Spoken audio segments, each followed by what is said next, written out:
Hey, I just want to take a few minutes to talk to you on even a more serious type of uh, thread, and that's dealing with the loss of a loved one. A couple of nights ago, well, Monday night. This is now Wednesday. So Monday night, my mom passed away, and this was expected. She had Alzheimer's and dementia, and I was thankful that my wife and I were able to be with her during the whole process. You know, I was able to hold her hand and uh, stroke her hair, just kind of comfort her, uh, and it was really it was kind of cool, but it was hard at the same time. Just She had actually opened up her eyes a little bit, um, and we were kind of locked on each other. You know, just talking to her, trying to calm her as she kind of faded out, and then she was gone. It was a hard, a very difficult experience for me, but it was one that I'm glad I was able to do. And to be there for my mom. My wife was right there by my side. My wife has been, oh man, so good about how she treated my mom, her mother-in-law, and the two of them actually had a good relationship. I want to talk to you in light of that. I want to talk to you about dementia and Alzheimer's in particular. That disease, probably more than any other disease I could think of. I mean, no disease is good, and death by any disease is hard. My dad died of a brain tumor back in 1978. Uh, but during that time, even though as he was slowing down, he still had his mind. When you have dementia and Alzheimer's, you lose that. You go through a period, and it increases where you notice. For me, I noticed my mom was, especially after she was diagnosed, and we understood why she was experiencing some of the changes she was. You understand why she doesn't remember you. It was more a curiosity than a disappointment or a hurt. I remember my wife, a little bit of a background. Okay, so my dad died when my mom was about 38, and my two sisters were still at home. They were junior high and high school, and me and my brother were already in the military. My brother was a Marine, and I'm really trying not to make a joke out of that. Anyway, and I was in the Navy. So my mom moved back to be with her family. We were living in Tennessee at the time, and so she moved out to California, where her family was, and that's where she raised her my two sisters. And so she did the best she could. My mom was a kind of a complicated woman. She's very independent, very dependent at the same time. So all that to say, I keep saying that, don't I? All that to say, anyway, there came a point in her life later on, probably when she was about 60 maybe, that she ended up moving in with my youngest sister and her husband and their kids. And she lived with them for, I don't know, 26, 27 years, something like that. I don't know when it would have been real obvious, but we're going back to about 2017, 2018 when she'd start telling the same stories often, and life recollections were becoming fewer. I think the time that I really noticed was in 2019. We took a trip, and we asked her if she wanted to house sit for us for a couple of days. We got back and she was just really, she was just odd. And so pretty much from that point on, we started seeing some personality changes. Now, we really weren't thinking, I don't think we were thinking that dementia or anything. She was going to a doctor regularly for, just checkups and that kind of thing. And I don't know why the doctor didn't, she was with Kaiser at the time. And out there, Kaiser was supposed to be if you can get Kaiser, you're doing pretty good. But I don't know. I think they're lacking in their geriatric care because, her doctor didn't address us, her children, with anything about, possibly looking into something or having my mom see a specialist or just, whatever the case may be. It was like, wow. Anyway, so about 2020, I think it was during COVID. That's when we finally, she had a mild stroke, and they diagnosed her with vascular, her vessels in her brain were not good. They were really small and all of that. So she ended up being diagnosed with vascular dementia. We had one of those appointments with the memory doctor, and so he took her through some tests, and that's when she got the Alzheimer's diagnosis. And so then we knew for sure. It was hard because it was getting to the point where you really couldn't have a good, just general discussion with her because points of discussion didn't click, and especially when it dealt with talking about events of the past, she wouldn't remember them, or they were so confused. She would get multiple events confused, and it was hard because at first you want to start correcting them. And one of the things that we learned through some of the research that we started doing is if you start noticing that about a loved one. I mean, we always, anytime, we talk about events of the past, like you get together with friends or family and you start talking about events of the past.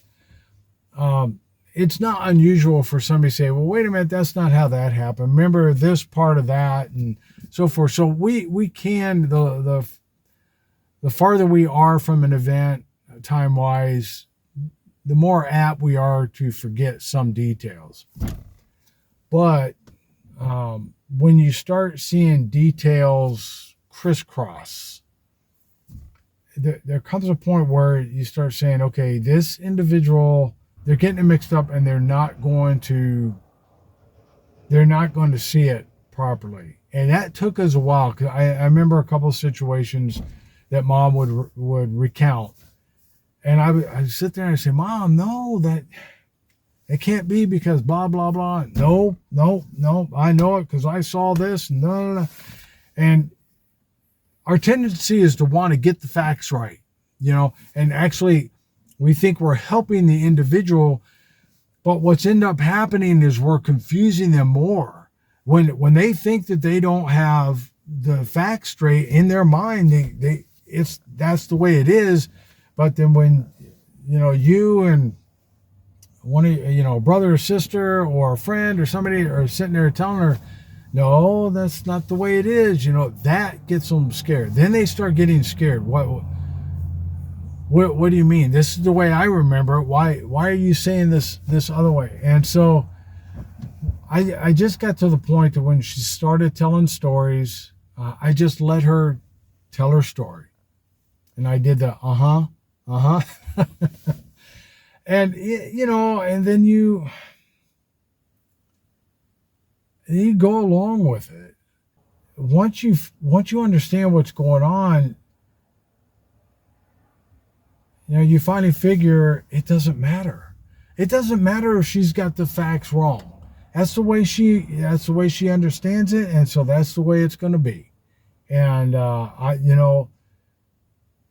if you want to upset them more, sit there and try to confuse them. Now, there was one time where my mom did ask me directly. She asked me about there were. I won't go into the whole situation, but there was a couple of instances that she was getting mixed up, had been getting mixed up. And so she asked me, she said, now, did we do this at this place? And did this happen at this place? And I just said, well, kinda. And I said, but I said, and I just tried to, as kindly as possible, make some very simple clarifications. And then she just sat there, we were driving, I was driving her to a doctor's appointment, and then we started talking about something else. When it really starts getting hard is when the abusive language starts coming out. There's just aspects of what the dementia does to a person's brain that for us, we don't understand it because we don't experience it. I mean, I guess the closest we could come to understanding it is thinking about dreams, how crazy our dreams are, how crazy we are thinking in our dreams, whether they be nightmares or just other situations that it's like, man, this is wild. Whatever got me thinking like that. But your brain does crazy things, and when you and I are alert, when we're awake, we can kind of keep control of our brain and how our thought processes work and so forth. But when you have dementia, you can't do that. The brain is just doing crazy stuff. Wires are getting crossed and disconnected, and it has to be one of the most scary experiences for somebody going through it. It got to the point to where, the abuse and it was really taking a toll, especially on my little sister.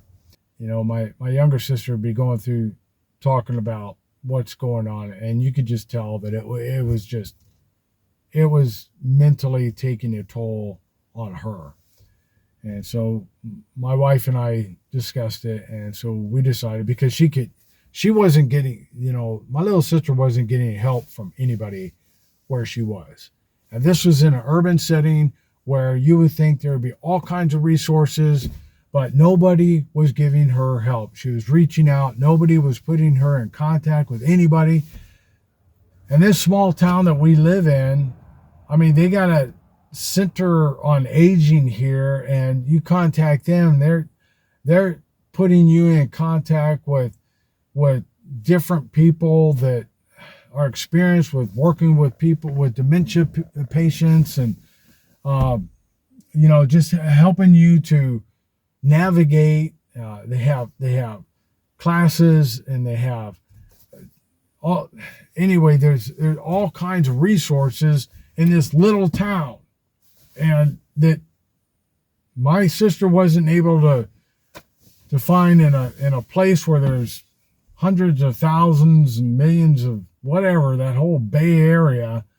And I mean, she lived north of the Bay, but just a little bit. I mean, she's still technically Bay Area. And she wasn't getting any help. So anyway, we found out that there were resources. Now, everything didn't work out rosy. I'm not saying life was perfect and everything worked out perfect, but we found so much support here through the what's called the MRUC Center. It's the Center on Aging, and the couple of different hospices, even the nursing homes. A couple of our nursing homes here have work with dementia patients. At least one of them has a memory ward. And they were so good. I mean, like I said, there were situations where you got to work through disagreements and trying to get things together and all of that. And not everybody communicates with everybody. That's life. But we found so much. So anyway, we brought my mom out, or my sister and brother-in-law flew her out together with her, of course. And so she came to live with us. Now, at first we thought, this might work out long term, and we were thinking that change was because change for dementia patients is very hard, but she seemed to be handling it pretty good. She didn't go downhill super fast like we thought she would. So it was going pretty good for a while. But then it got to the point, because she would be up, wander around at night, and we had some food basket for her in the refrigerator. So she would go there and get her food. There's a whole bunch of stories. Some of it's kind of sad, but funny at the same time. But anyway, it was getting harder and harder. And you can read books about it, and I don't want to go into all the details, but just her attitude toward us, it was hard. But we were dealing with it the best we can. We didn't want her to have to go to a nursing home. We wanted her to be with us as long as possible. But it got to the point to where she was just way out. So, to make a long story short, the process ended up where she was in the nursing home, and thankfully it was only 5 minutes away, so we were able to visit her often, and that worked out well. And we were able to develop a relationship with the staff at the nursing home, and they were really good. They work with my mom, and they loved her like they loved all the other patients, and then that was in July that she went, and it's January now. And I don't know, probably by September, she had some episodes that were telltale signs that she was, going to be going downhill pretty quick. I mean, really downhill. And so she was sleeping more. It was hard for her to get up and move around and without help. And so anyway, within the last week and a half, hospice put her on imminent status, which meant that they would be checking on her more. And so that was on Thursday, I think, that she went on imminent status. And then by Monday, she was gone, Monday night. So I want to encourage you, if you know somebody that has dementia, oh man, be patient, just love them, understand where they're coming from. Same time, you do not have to take verbal abuse. There's gonna come a time where you have to make some hard decisions. But know this, that you're not the only one that has had to make those decisions. We had to make some hard decisions, and we tried our best to minister to my mom, to take care of her. But it got to the point to where her needs were so much more than what we could provide. All that. So my wife is, man, she is so good about working through a lot of that detail and finding resources. I found some, and kind of that might have gotten the ball rolling, but yeah, my wife, she was just, God bless me with a terrific woman for my wife. God bless her soul, having to put up with me. But it's hard, and I think it was actually harder on my wife than it was even on me, in some respects, as far as when we finally decided to put her into a nursing home.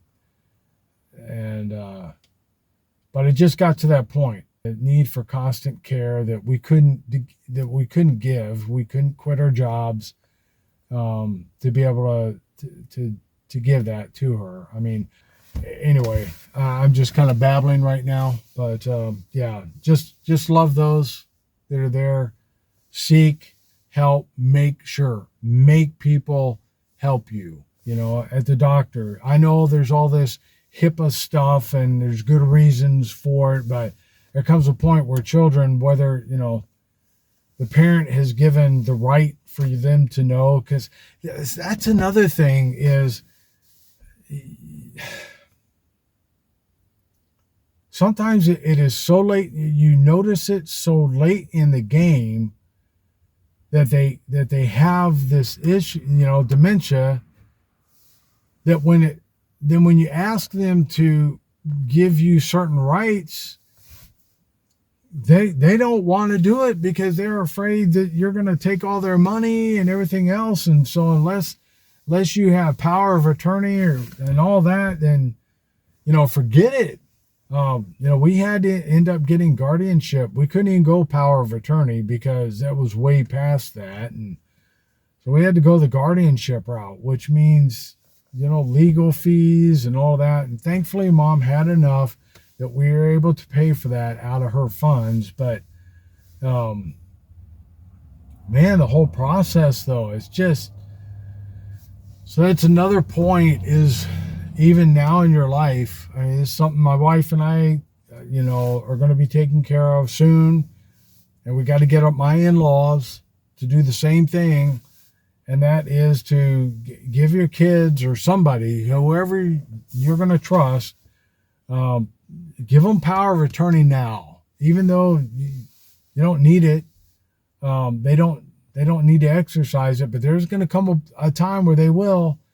And so, do you want someone who loves you handling your affairs, or do you want the state handling your affairs, or some other individual that really has no vested interest, personally? So start getting those end of life situations as best as possible taken care of. Sit your kids down, or other family members down, and say, hey, this is what I set up, and so if things start happening, this is what you're going to have to do to get the ball rolling, because that would make it so much easier on them, because they're going to have to deal with it at some point. You want it as easy for them to take care of you as possible. So you and I have some responsibilities right now before this happens. And, again, love those who have dementia or Alzheimer's. Don't worry about having to make those hard decisions, because, like I said, you're not alone. And you know what? In the comments below, if you feel free to share a story, or um, ask for prayer, whatever the case may be. I'll pray for you. I'll try to help you with any kind of information that I can. Different locales have maybe some different systems in place, but I'd be so glad. I'd be happy to be able to help you as much as I can. I hope it's a help to you in some way as well. All right. All right, life's a journey. Sometimes this journey takes us down roads that we don't really want to go on, but it's all part of the journey. Let's make the best of it and just keep moving on.